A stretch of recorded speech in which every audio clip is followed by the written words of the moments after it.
Hello there. There has been no full independent inquiry into allegations that British troops abused civilians in Iraq. And yet, Britain is paying out almost $23 million to Iraqis who say they were illegally detained and tortured by British soldiers. Most of the victims are men, and they say that soldiers beat them, deprived them of sleep before interrogating them.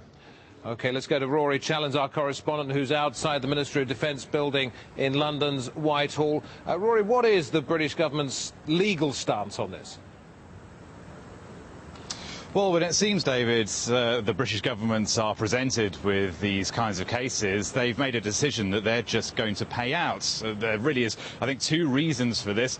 The first one is that the weight of evidence does seem to be with the claimants, and that they are actually strong enough cases for there to be a considerable amount of money paid out to them. But also, I think the British government is very touchy when it comes to issues of military intelligence, and particularly when you're getting cases involving people that have been taken out of countries like Iraq and taken to other places, say like Libya, and questioned there. There are issues of intelligence and disclosure that the British government doesn't want to come out into the public. They don't want a full British inquiry, a public inquiry, to happen into these sorts of affairs, and so that's why they're willing, I think, to just settle these as quickly and as quietly as possible. But it is turning into a very expensive procedure for them. An Iraqi suspect is being interrogated by British soldiers. Through the translator, he tells them he's in pain. My back hurts. Good. I'm glad. That's true, I hope you die of cancer. You will, inshallah, it's a big shit. I hope your kids die. It's videos like these submitted to British courts that have helped force the UK government to make payout after payout over the space of 3 years.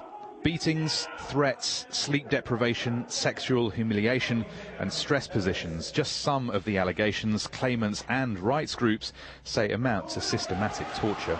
You have to be very careful before you start embarking on anything that might turn into torture. The question is, of course, whether sleep deprivation, whether food deprivation, water deprivation, whether putting somebody in a cell without access to any light or ability to exercise. Is this torture? Well, the reality is it doesn't take much of that for it to constitute torture.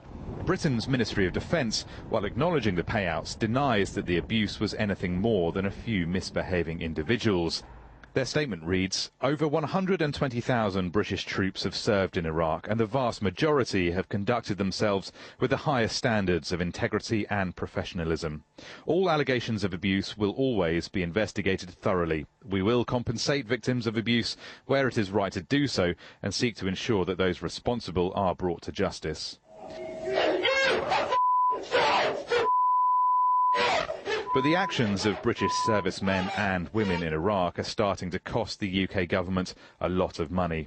Almost $23 million has been paid out so far, an average of $114,000 per claimant.